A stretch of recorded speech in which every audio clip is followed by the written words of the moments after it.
Welcome to the October 6, 2022 City Council meeting for Kaysville, Utah. Appreciate you all joining us. Our opening will be provided by Councilmember Abby Hunt. Okay, welcome. And you don't ask me why, but I've had the preamble to the Constitution stuck in my head, and you can thank Schoolhouse Rock for that. And I won't sing it, I'll just read it. I'll sing it. But it says, "We the people of the United States, in order to form a more perfect union, establish justice, ensure domestic tranquility, provide for the common defense, promote the general welfare, and secure the blessings of liberty to ourselves and our posterity, do ordain and establish this Constitution for the United States of America."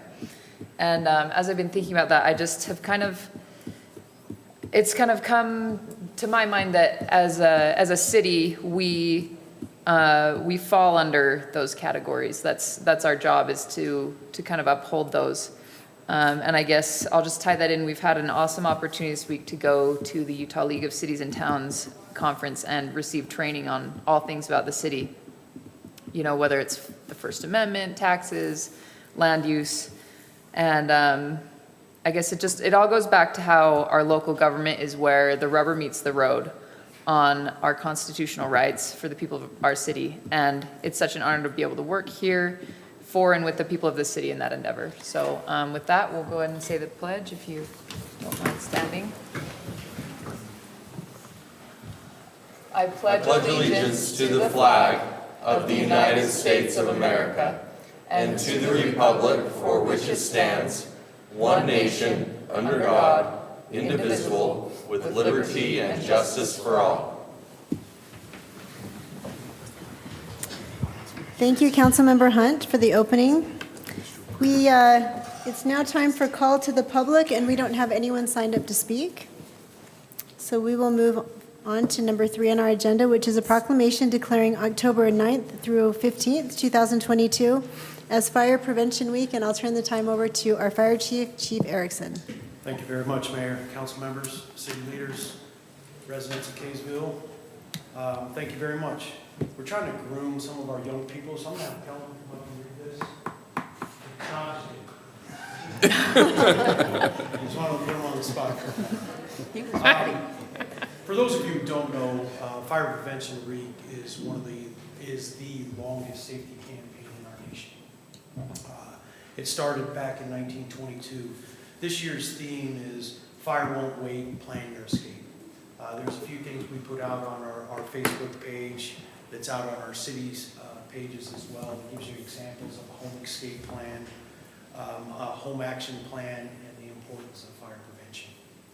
It all came about a series of public safety concerns, both locally and nationally. Since 1922, the National Fire Protection Association has sponsored the public observance of Fire Prevention Week.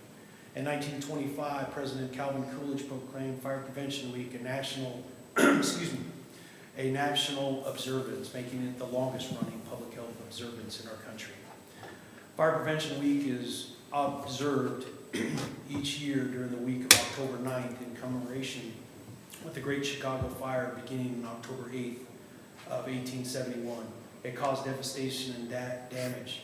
The horrific conflagration killed more than 250 people and left 100,000 homeless, destroyed more than 17,000 structures, and burned more than 2,000 acres of land. What I like to throw in is the next day was the Wisconsin fire that killed 3 times as many people and burned down several more buildings than that. And yeah, it was just a tragedy in that area of our country. So for this, I'll speak for you, Mayor, because your name's on here.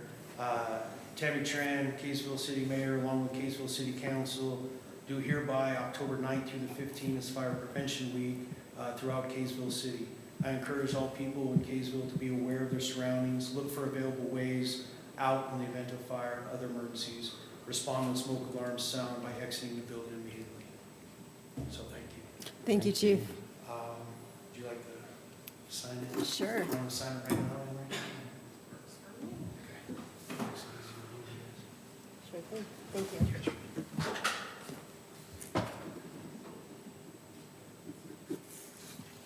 very much. Thank you very much. Do you want me to like witness it? Yeah, would you please? Should we do a picture? You and Should we Chief? do a picture? Sure, let's do a picture.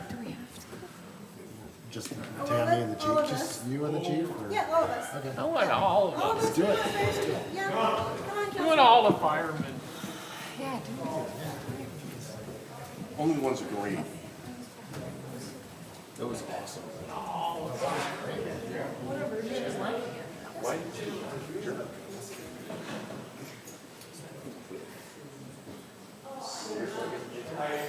Appreciate you doing it as well.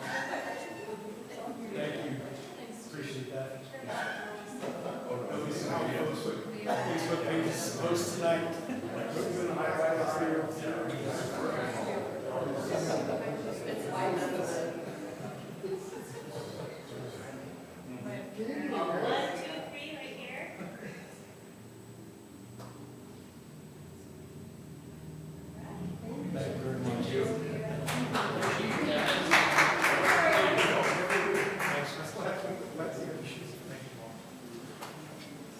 So Chief, is there an open house? I have one. Chief, with the open house? Oh, sorry. Yeah, open house is the 12th. Well, Next Wednesday. The fire station has an open house next Wednesday from 6 to 8. And everyone's invited, right? Okay. All right, thank you, Chief. Thanks, everybody. We'll now invite a presentation by USU Botanical Center Director Jerry Goodspeed.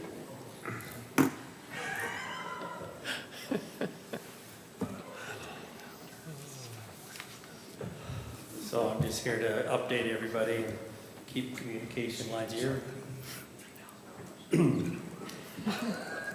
between the Botanical Center and Kaysville City. So first off, I wanted to thank everybody, the city, the mayor and the council for your support. We had this year what I would call a pretty successful Davis Heritage Festival. I don't know if you were able to attend. Hopefully it wasn't on Thursday night when we had 500-mile-an-hour winds, but the other nights were very successful. And we had around 800 to 8,500 people that were in attendance for the 3 days. We've also had a pretty successful, what do we call it, Quilton Quartet evening. We just finished up a couple weeks ago with the Scarecrow Walk, where we had about 3,000 people over a 10-day event, our 10-day walk. And you all have been very supportive with your advertising and with a number of other things, so thank you very much. I think we have a good relationship, and I just wanted to say thanks. I also wanted to update you on the Agricultural Heritage Center, our new building, there it is, and let you know where we are. And also thank you for your generous contribution to our site. As you know, the price of materials from the time that we got our bid to when we finally got working on our site went up quite a bit. And so you all generously donated a lot of your recycled asphalt materials, as well as some pipes that help us come within budget, I should say. We still had to make a lot of cuts. So last Friday, this is where we are right now. On last Friday, today we actually poured the last of our footings, and between tomorrow and hopefully on Monday or Tuesday, we'll be done pouring all of the walls. And hopefully on the 17th, we're scheduled to start putting up the steel. So you will start to see some of the walls going up, hopefully in the next couple of weeks. And the plan at this point is to have the building all enclosed by the end of the year. We are on schedule to be completed with the whole project by the end of May. So we're still on schedule for that. So we are planning next year to hold the Davis Heritage Festival on site here. We will be doing it in August next year, not in May. Okay. And we will continue from here on out to hold it in August. I don't know if you're all aware of this. I wasn't until we did a little bit of research, but the Davis County Fair used to be held in Farming, or in Kaysville. Okay. Did you know that? Yeah. Yeah, it used to be held behind east of the high school from 1950 to 1970 something, is that right? No, it was later than that. Come Was it on, later than- I was working here. I moved here in 1990, so I was just No, told that. it was, Did a it little used to be research there. on it, but- So it's kind of coming back to Kaysville, which I didn't know, but that's kind of That's cool. good, yeah. So it's returning, but it's not at the fair anymore, it's a festival. We're not doing the monkey shows, we're just doing the fair part. Actually used to have a carnival there, everything with it. Yeah, that's And what it's I right saw over here, pictures it's just of it. south of Davis High, right here. Is this where the 4-H or where they're gonna be doing the equestrian type stuff also? or- Yeah, this will be, you see what they're building there, that's the indoor arena. It's 280 feet by 150 feet, and that'll be home to, we're calling it the Agricultural Heritage Center. And it's where we will do the 4-H programs, the equestrian, the livestock shows, but it'll also be home to things like the Heritage Festival, our Farm Field Days. We're calling it the Agricultural Heritage Center because we don't want people to forget about our agricultural heritage. And when you walk in, you'll see a little cutout of lighter soil right there on the southeast corner, so that's where the offices will be. But as you come in, we're also dedicating a part of it to our history, so we will have pictures of what Davis County used to grow before they were growing homes. And some of our brands, we have some trying to gather some old pictures, but also there's a bar, if you've ever gone into the old Legacy Center with old brands on it. So we're trying to grab some memorabilia and some information to make sure that we don't forget where we came from, don't forget how important agriculture is, and trying to emphasize that side of it as well. You'll also notice to the north of the building, we also want to do some demonstration areas on small area farming, that type of thing. I also wanted the opportunity to answer any questions. I don't know if you get, I get some people who call me that have misinformation. I don't know where that misinformation comes from, but I quite often get people who have heard rumors from a neighbor's, cousin's, relative about different things we are or aren't doing. I don't know if you get any of those, but if you do, you feel free to send them my way, and I will do my best to correct them. Or correct them is probably not the right word. No, it's a pretty good word. I'll do my best to try to explain to them what's going on and try to make sure they know what's happening here. So that's kind of what I wanted to do, is make sure those communication lines were clear. And invite you, please, come by the Botanical Center and spend some time with me. I'll be happy to give you the big tour. It's 100 acres. Come by. I know the mayor has come by. Didn't I give you a big tour? You Offer you did. some ice cream? You did. No ice cream, but a tour. I did. Sorry. Next time I'll offer you some ice cream. Okay. Some Maggie ice cream. But still, feel free to come by. Also encourage you to drop by our website and become a member of the Botanical Center. Any questions that I can answer? I was just going to tell you, I think you've done a great job communicating with the neighborhood, because at first there were some questions that I received, but I haven't heard anything since. So I wrote everybody a letter. Yeah, so thanks for doing that. That was helpful. Mike, did you have something? I just have two questions. It used to be over at the agricultural area, they used to have the university kids come down and do all kinds of experiments and stuff. Do they still do that? We do have the research farm, and we do have some that will come down and do research. We also have interns every summer. We have 1 or 2 interns. I will have an intern that'll come down and help out, do a little bit of mostly hands-on research. We really don't do much technical research, but they will come down. I know, like the graduate students used to come down and do Yeah, we don't their do much with program. graduate students. They're Okay. mostly undergraduates. Yeah. All right. And then the last one is, you have a really nice facility that on Siegel Lily right there. At one time they said that was possible for people to actually maybe rent that or use that, because you have really nice classroom area in there. Is that? The wetland discovery point? Not the wetland, the one on the other side, the one on the east side of that's on. The Siegel. Utah House? Yeah, not the Utah House, what's the, Oh, the Kaysville Education Building? yeah, I think so. So the Kaysville Education Building, I'm really not responsible for it. Okay. That's between distance education and extension. We do, I know that that's Justin Smith and Melissa Thomas, who both share kind of that building. I do have my office in there, but they're the ones that rent that out. I have responsibility for the wetland, for the Utah house and the greenhouse up on top, but that building, they just let me live there in my office. All right. Thank you. Any other questions I can answer? Okay, drop by, please become a member. Thank you. All that stuff. I was going to say, I just have a comment. I appreciate everything that you're doing. You've had some great activities and a lot of good participation. It's fun to have you right here in Kaysville, so. Well, we hope you feel welcome. We hope the Kaysville people feel welcome. I mean, we have hundreds of people visit our site every week, so walk it. It's very well used, Yeah. so I hope it is continued to be used. I actually have a question. First, I'll say, I predict this is going to become the jewel of our city and our county. I hope so. This facility, That's very our excited goal. about it. But my question is, if you become a member, for all those listening, what does that entail? So we have, if you become a member, it's $35 individual and $50 for a family. So we have an agreement with our local nurseries, such as J&J, Botanicals. We have about 10 local nurseries that participate, and they give you a 10% discount on most of their products. So if you do any gardening at all, it pretty well pays for itself right off the bat. Also, we have members-only activities that you can go to, that we have just a number of them throughout the year. We have a number of trips. For instance, this year we're going to Europe.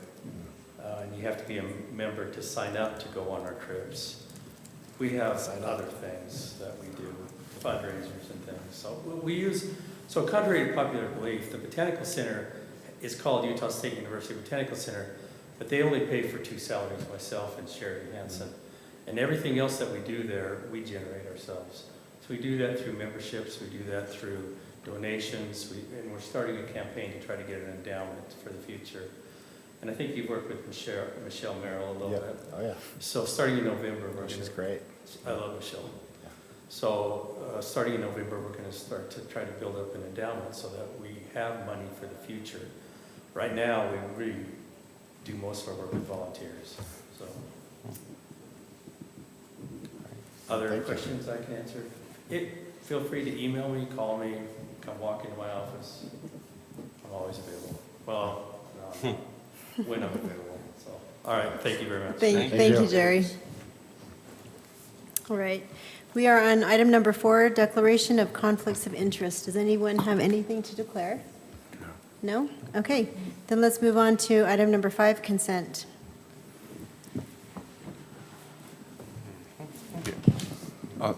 Would someone like to make a motion? Yeah, I'll make a motion that we accept the consent items. Okay. Councilmember Oaks made a motion to Approve, sorry. consent items A through F. Do we have a second? I'll second. Okay, Councilmember Hunt has a second. Do we have any discussion? No? Okay. Councilmember Oaks. Aye. Aye. Aye. Aye. Aye. Okay, motion passes. Thank you. We are now on item number 6, A, ramp committee recommendations for fiscal year 2023. And I'll turn the time over to our Parks and Rec Director, Cole Stevens. Just acknowledge Laurie Story, who's a member of the ramp advisory committee, is here. Extended the invitation to a member of the committee to take my place and not to do this, but anyway, Councilmember Oaks was at our advisory board meeting back in the first part of September. As you see, there was 5 requests that were received in this fiscal year. One by the Parks Department, Community Theater, Kaysville Recreation, the Fruit Arts Museum, and then one called Harmonic Winds of Utah. You can see the organization funding request, and then what was ultimately decided by the advisory committee and the amount that was awarded or recommended to be awarded to those individual projects or programs. The cap this year was $300,000 based on projections for the ramp task collection, which is going very well, and it will meet that target. So Anyway, answer any questions, but this is the recommendation. All the voting was unanimous by the committee for all of these funding recommendations. Anything I'm missing, Lori? Okay. Mayor, can I make a? Yes, Councilmember Oaks. No, I thought that the committee did a very good job throughout the discussion and going over the different items.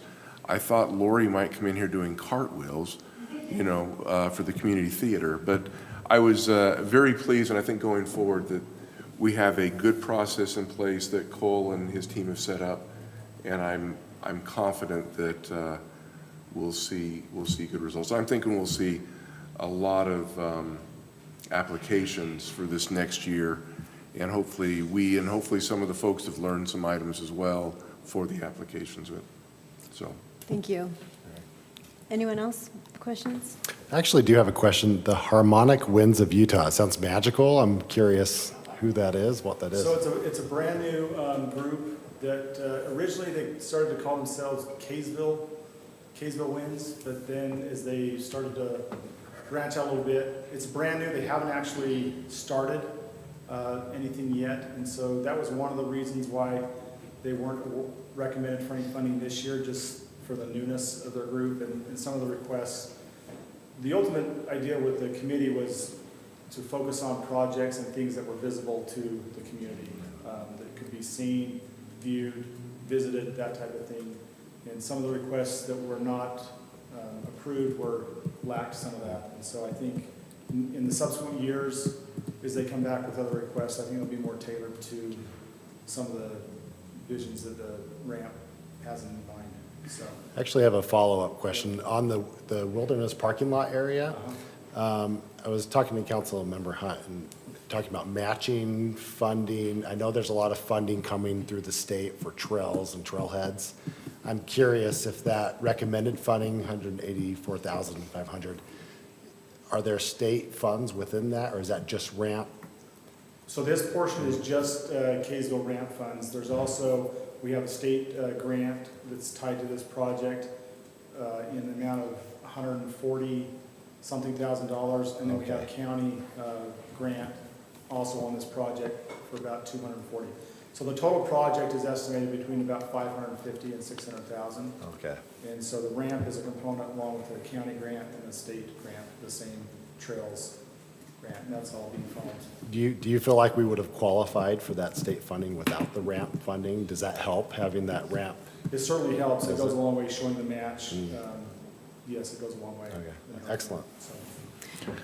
I'll make motions. Okay. You ready? I'd like to make a, Did you want to talk? Let me just, Oh. I guess briefly before you, I gave each one of you a flyer that just shows the ramp logos. Everybody that receives ramp funding will be required to display. There's 4 logos that they can pick from to display on, whether it's a sign, in a playbill, or on an actual product. But they all be required to display ramp. We want ramp to be known in Kaysville so that people can see these projects even after they're built. But they'll know as they go, oh, this was a Kaysville ramp project. So anyway, that's just what those represent. That's awesome. I just had one question before the motion. Can you explain, just for anyone who might be watching, what the tiers mean? Yeah, so the tiers, in our grant application process, there's 3 classifications. There's a major classification, Tier 1 and Tier 2. It's all based on the funding levels. Okay. Major projects are anything over 100,000. Tier 1 is between 10,000 and 99.99, and then the Tier 2 is 0 to 10,000 basically. And Okay. so that's how they break out by the categories. Thank you. I'll make a motion that we accept the recommendations from the Ramp Committee for funding for fiscal year 2023. I'll Wait. second. Okay, we have a motion and a second. Discussion? Nope? I Okay. just want to say that I'm really glad to see the logo things, because I travel a lot on trails out in the state, and you'd be in the middle of nowhere and it'll say RAP. This was funded by RAP or whatever. So it's good to get the recognition from it, I think.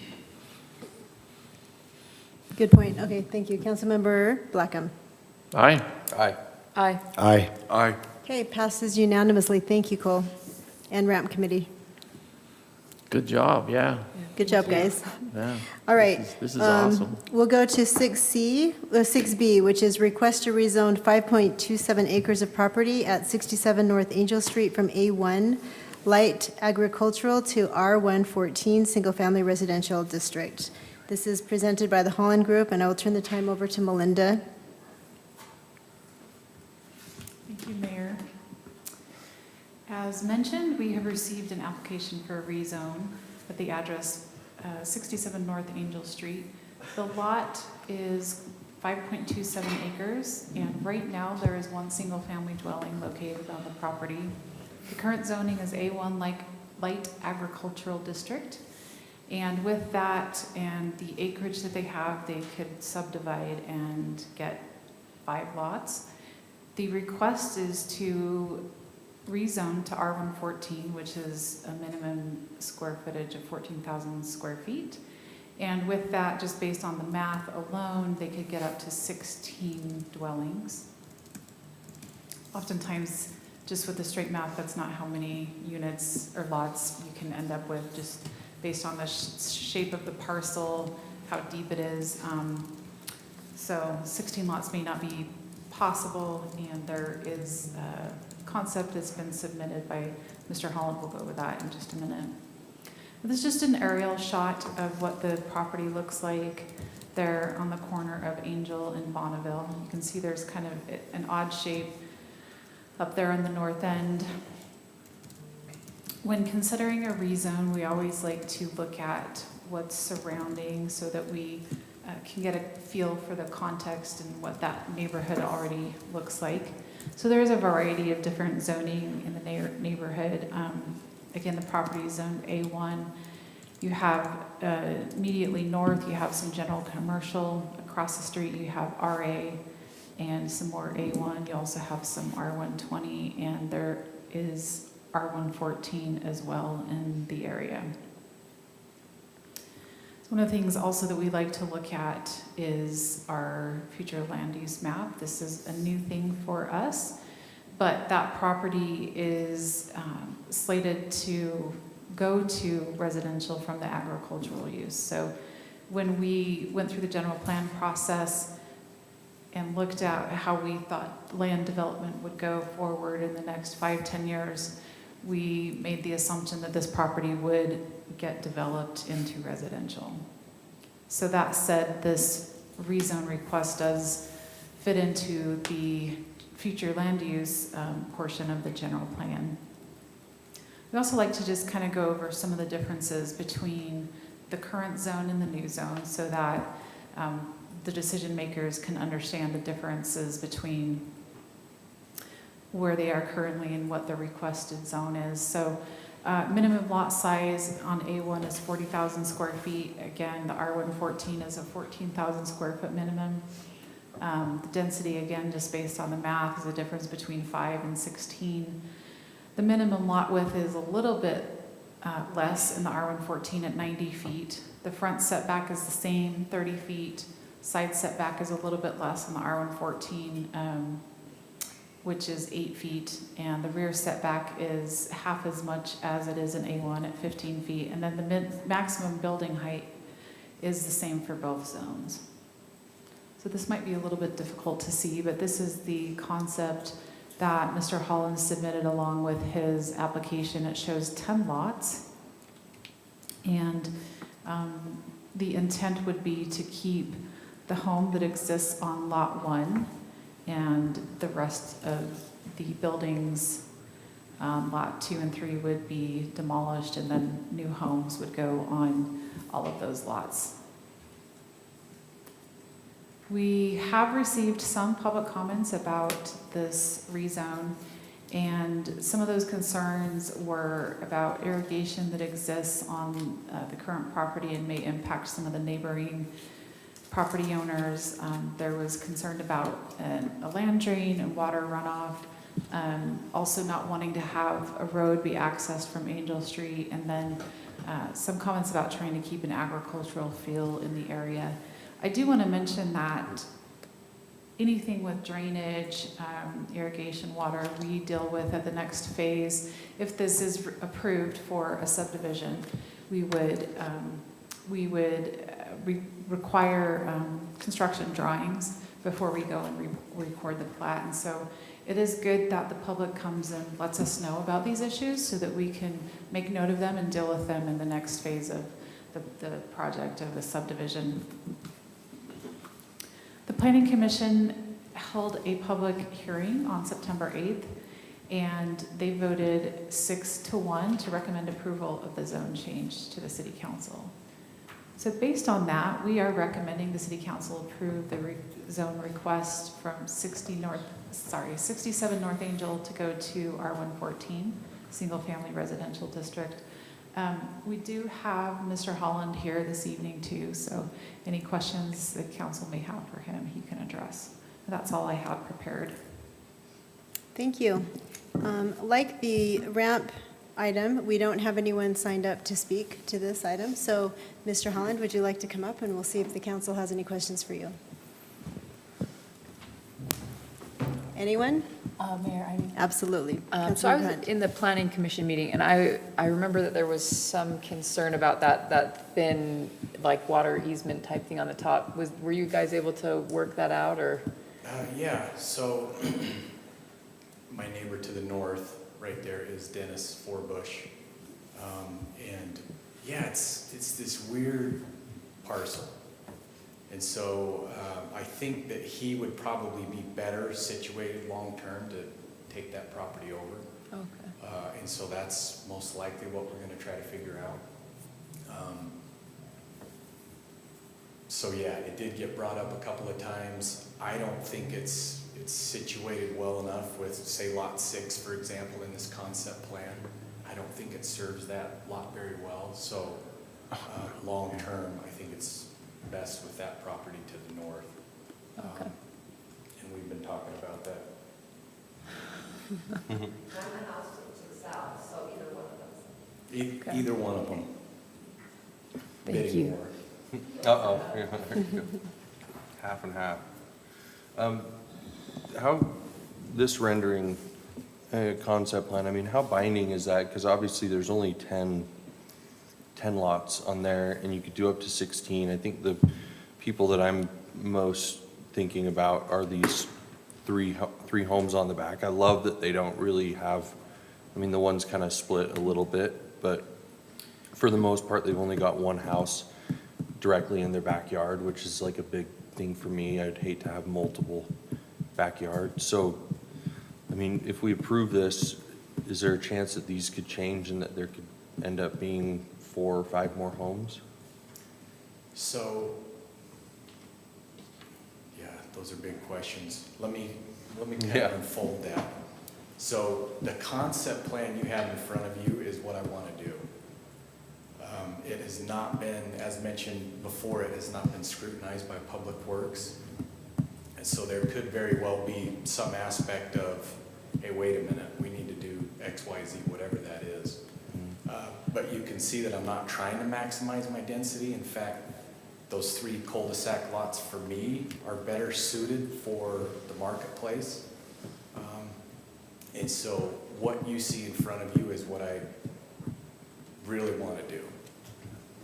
But it still has to be scrutinized by Public Works, Engineering, Planning Department. But yeah, I think one of the planning commissioners kind of felt like maybe, you know, you're going to do a bait and switch. My purpose here, I live in West Kaysville, as you know.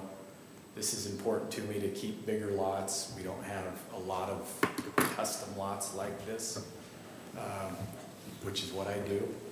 And so, yeah, my design is to keep them fairly large, and hopefully this is what I end up with.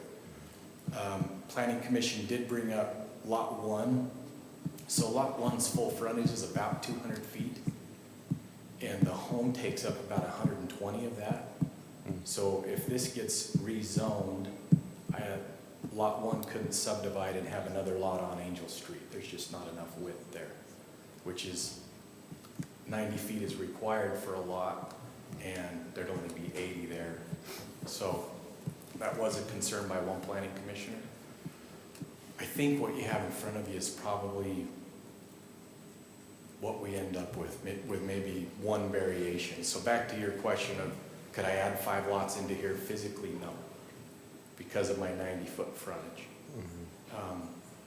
So I hopefully that No, answers that, yeah, I mean, I think that, like, honest, we would hope that there wouldn't be any bait and switch, but, that's something we have to obviously look at, because it's like, well, you could potentially, but when you have a rendering, it kind of, that's what you glam onto, right? And so hopefully, I don't know if we can answer, I don't think so, sorry. Wow. But did you sign up? Sorry, in council meeting, we have to have people sign up prior to. So if you have something you want to whisper to Phil, tell him or something. I mean, we try to be a little bit more. And does that help from, can I ask her? Yes, Melinda? Yeah, Melinda, from a standpoint of like, I mean, when renderings are provided, is there there's no binding elements to a rendering, right? But at the same time, like, Mike, go ahead.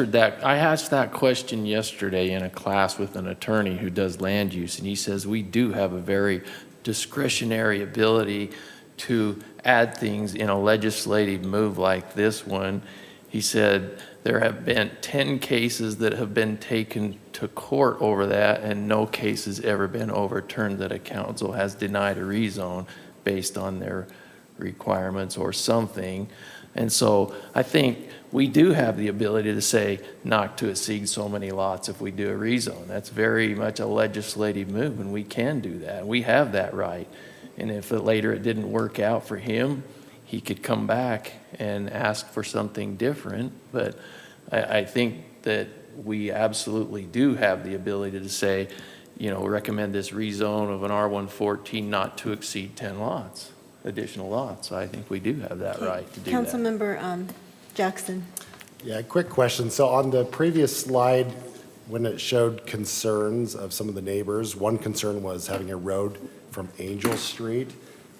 But it appears that that's not in the drawing here, that would be. I think they were talking about that What were they narrow talking strip. about? I think that narrow strip, right? That's what they were concerned. Is that what they were lot- talking about? Okay, and that doesn't look wide enough to even be I think it's only a 30-foot a road. access. Okay. We couldn't speed on it. I like your plan to, I mean, obviously, we don't want to, you still Yeah. deserve to get the money for the land, but. Councilmember Oaks. I'm sorry, Mayor. Yeah, because, an R14 is about 14,000 square foot, and each of these are larger than that. I mean, and so realistically, if you were able to figure out a way to, you got those, lots 6, 7, and 8 back there, if you could get another one in there and have, instead of one pie shape, you had 2, all power to you, if you could make that work, but, And I don't think I'd have a problem with that either, as long as they were 14,000 square foot lots in city streets. That's what you're allowed to do, Yeah. It's when we get something way different than what somebody proceeds to show us. yeah. I like the dialogue, and I'm going to tell you this. Having dealt with Public Works a number of times, we're going to have one struggle, and that is going to be, I want a cul-de-sac, and they're going to want a stub street to Mr. Forbush. They're going to want what? A stub road, so. Oh, Yeah. got it. That is the only variable. Can you explain that? I'm not sure what you mean by From that. lot 7, right? So you see I have a cul-de-sac. Yeah, Rightfully so, a lot of public works departments and engineers and say they want more interconnectivity between subdivisions. For me, I love cul-de-sacs, yes. so that's one thing that we will probably butt heads on a little bit. But hopefully not. Mr. Forbush, has access off of Angel. That's something that he's also aware of. And so that's the thing we have not nailed down yet. So this is a very conceptual design, but my goal is not to get more density and 14,000 square foot lot, back to what you said. That's the goal. The goal is not to get all of them being 14. It's to actually have larger lots here. Okay. Any other, Councilmember Hunt? And I guess I just want to say that I appreciate with and agree with Councilmember Blackham, we want to know what we're getting, but and I think in some instances, we may want to be more specific, but, and along with Councilmember Oaks, I agree that if you could fit more on there, I would be comfortable with that. I'm not even insinuating that you're intending to do that, but just as I guess, a statement of where we stand, I guess that would be, yeah. Okay, thank you very much. All right, council. So, are we going to discuss through the time? Well, or- this was kind of our discussion. Oh. Are you still discussing? Well, I just don't know, before we make a motion, I guess I'm trying to think if Mr. Holland would be okay with the restriction of it being not to exceed 12 lots or something. I mean, the only thing that I would be concerned about is if Public Works came back and said, hey, yeah, we do need to stump a road in there, and then all of a sudden, these homes on Jake's Lane end up with 2 backyards in each of their house, you know what I mean? I'm not saying you're gonna do that, but we, at that point in time,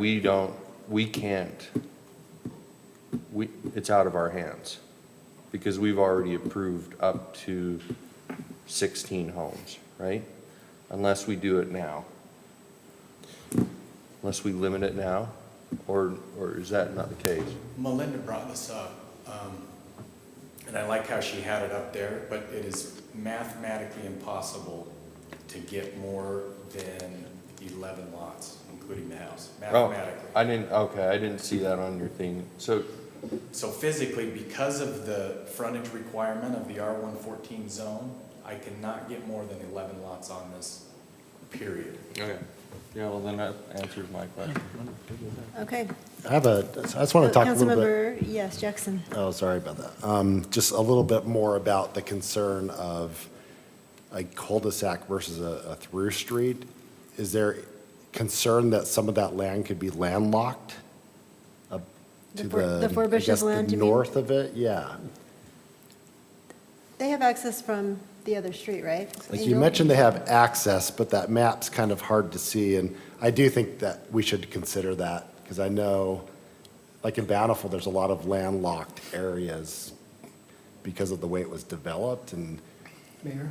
I wouldn't want that to be the case. I think that's but- exactly why we asked Josh and those folks to vet that out. Yeah. Because they're the engineers, so they will do it. It's exactly why you're saying that. And if they do make any kind of concession, it'll be having thought that through and making sure that those folks to the north are able to appropriately develop their property as they want to. Okay. So, and, that, I'm sure Phil's had this fight with us in the past and Yeah. probably will in the future. And that's, I think, a good thing. Fight's probably not the right word. Yeah. Just, Sure. Okay, so that's what you meant, like, even if we approve it, it's still going to go through the process right. of making Right. sure that, Right. yeah. But great questions. Okay. We ready for a motion? yep, I'll make a motion. Okay. I'll make a motion that we approve the action item B, request for rezone 5.27 acres of property. Okay. Councilmember Adams made a motion. Do we have a second? I will second that. Councilmember Jackson seconded the motion. Councilmember Adams. Aye. Aye. Aye. Aye. Aye. Okay, passes unanimously. Thank you, Mr. Holland. All right, moving on to 6C, an ordinance amending section 17-13-4 of the Kaysville City Code regarding conditional uses in the RD Diverse Residential Zoning District. I'll turn the time over to Melinda. All right, well, we are considering this somewhat of a housekeeping item. And another application came through earlier August, September time. And as we looked at the wording in paragraph number 1 here in the conditional uses in the RD zone, we felt like it was confusing as to whether or not multiple dwellings are allowed apart from those that were existing when the chapter was adopted. And in land use, there's a specific state statute that states if the language in your ordinance is unclear or ambiguous, that you need to err on the side of the applicant. So In this case, that is what we did, but we felt like we should clean up the issue, and I believe that the intent, the way this was worded and based on some research, the intent was not to allow any more multiple family dwellings within the RD zone. I just don't think they got there with the language. So just striking this entire paragraph from the ordinance ensures that the intent from 15, 16 years ago is carried through, and we don't have any more multiple dwellings that would be permitted in the RD zone.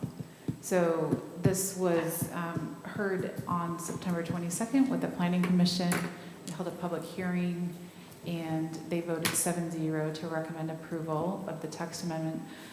We did have one individual at the public hearing who made a comment, but she was just more asking a question of clarifying what this would mean. And so really didn't have any comments from the public on this item.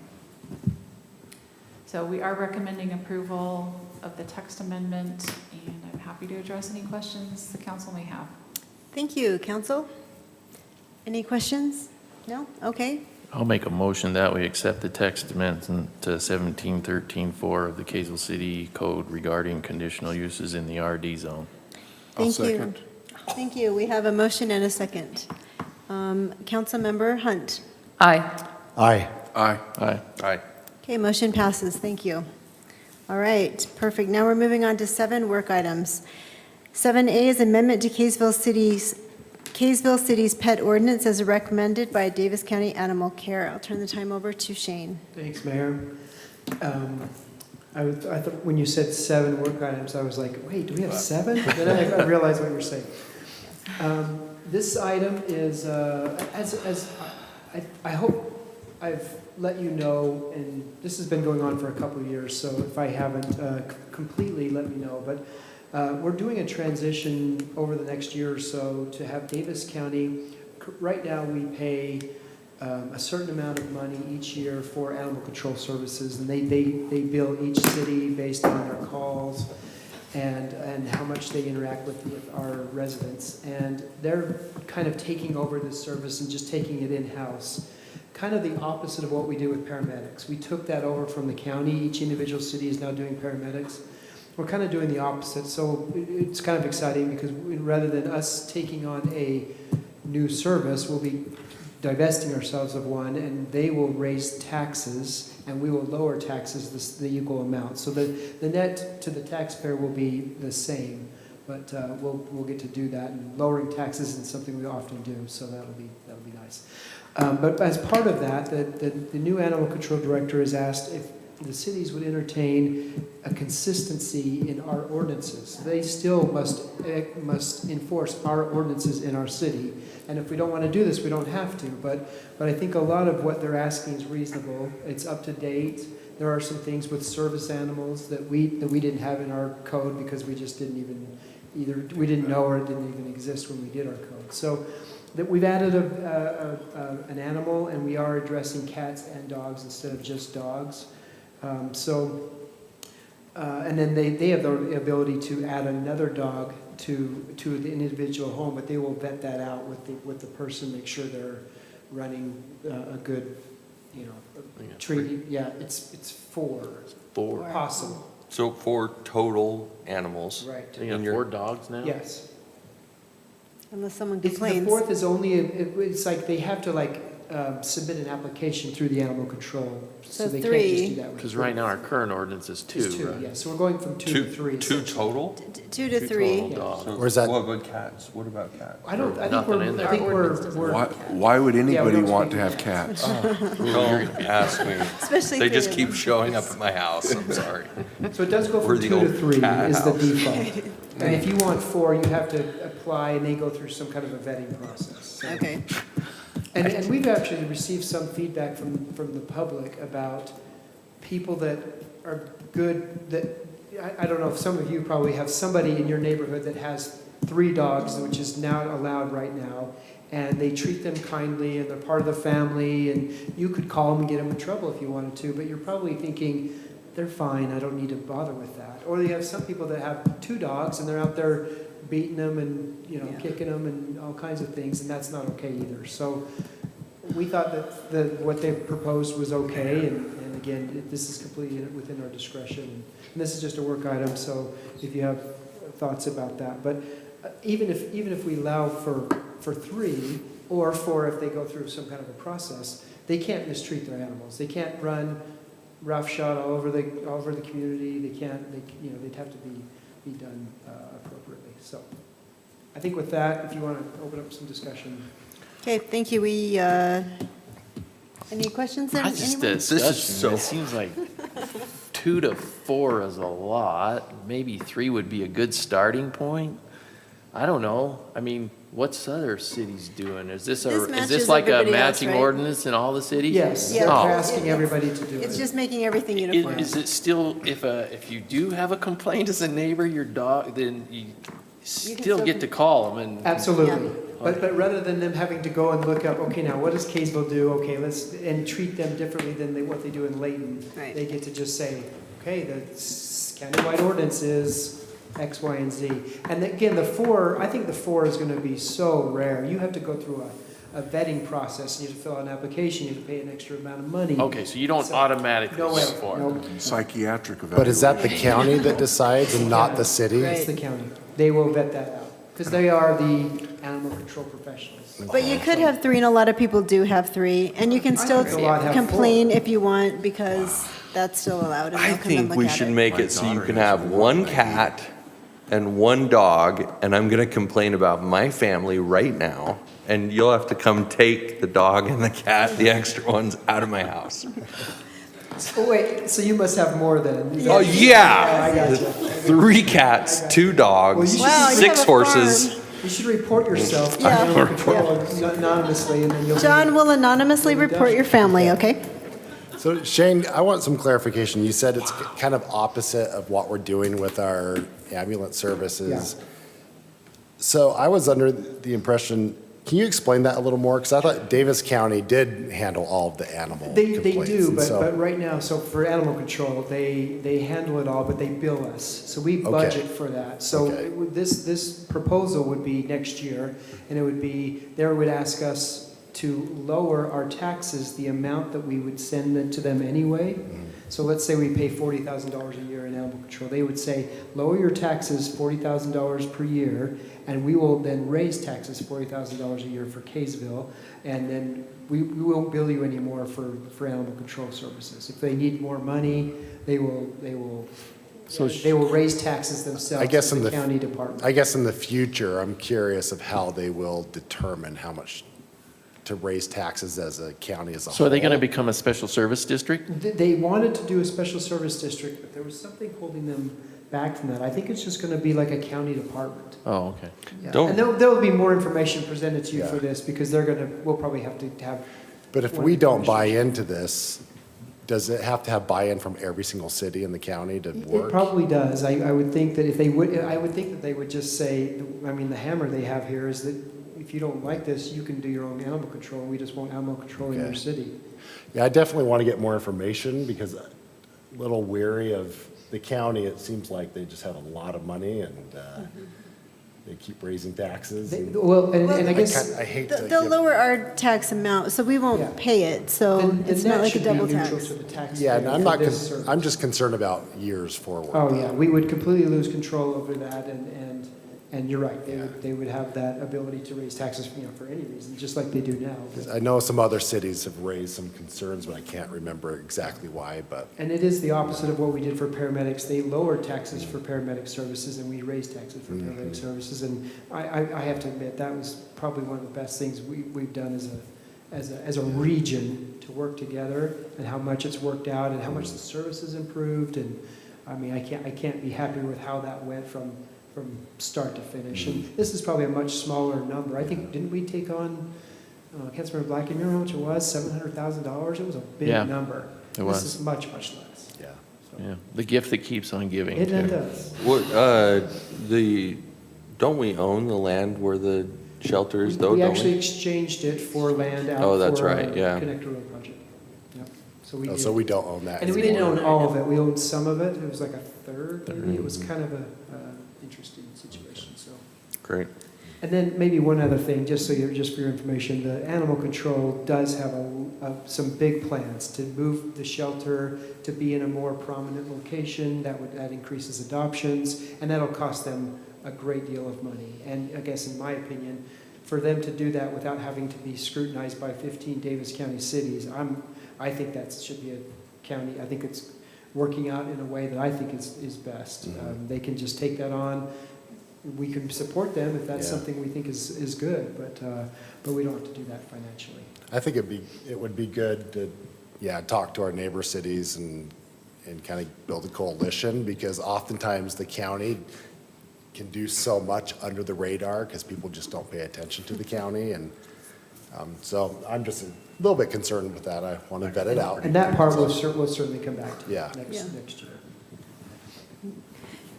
Good comments, everyone. Are we ready? Sure, I'll make a motion. Okay. Let's see, I motion that we move the amendment to Kaysville pet ordinance as recommended by the Davis County Animal Care to an action item? Yes. I'll second. Okay, we have a motion and a second. Councilmember Jackson. Aye. Aye. Aye. Aye. Aye. Okay, motion passes. Thank you. Now we are on 7B, Amendment to the Rules of Procedure and Order for Council Meetings. Turn the time over to Nick. Mayor, members of the City Council, it's good to be with you tonight. This is a pretty straightforward amendment to our rules of procedure and order. And basically what this does is it allows discussion before a motion. We talked about that a little bit at the last meeting, and this would allow that formally in the rules, and our rules would now reflect kind of the direction that the council wants to go. So that's all I have. I'm happy to answer any questions. Thank you, Nick. Does anyone have questions? Pretty straightforward. Okay, good. Someone want to make a motion? I will make a motion. I All don't know if right. I have yet this year. I will make a motion that we move forward with work item B, amendment to the rules of procedure and order for council meetings. Second. Thank you, Councilmember Jackson for the motion and Councilmember Blackham for the second. All right, Councilmember Oaks. Aye. Aye. Aye. Aye. Aye. Sounds good, everybody. Okay, we're moving on to councilmember reports. Does anyone have anything to report? I do, actually. Yes, Councilmember Jackson. So I am excited to say that our very own mayor, Mayor Tran, will be serving on the board for the Utah League of Cities and Towns. It was a very competitive process from mayors and elected officials from across the state, and she passed flying colors. And so our city will have a voice on the state level to protect what we hold dear here from our state legislature. Well, thank you very much, and thank you for serving. I filled a midterm vacancy, so it was only for a year. So this board appointment is for 2 years. I thought you were already there. Yeah, so I get to continue serving. I should have said continue to serve. Continue serving, yes. But thank you. Thank you very much. Anyone else? We are attending the Utah League of Cities and Towns this week, Wednesday, Thursday, Friday, and it's been a great conference, and we were learning a lot. So appreciate the opportunity. Shane? I just want to say that I think the conference has been particularly good this time. I found it more helpful. I loved our speaker today at the lunch. I think that was great, and I don't know, I found it extra good, but maybe that's just me. But appreciate you attending when you're able to, and it means a lot to our city to have you go to that training. It really is nice to be well represented, and we also had 2 planning commissioners that are attending, Steve Lyon and Toby Barris, so that's really nice. Wolf was there. Wolf Oh, was and there Wolf, too. absolutely, yeah, Yeah. forget, and Wolf Summercorn, so it's nice. Good Kaysville showing. Thank you, everyone. Motion to adjourn? So moved. So moved. Okay, all in favor? Aye. Aye. Thanks, Thank you. everybody. So, and we're-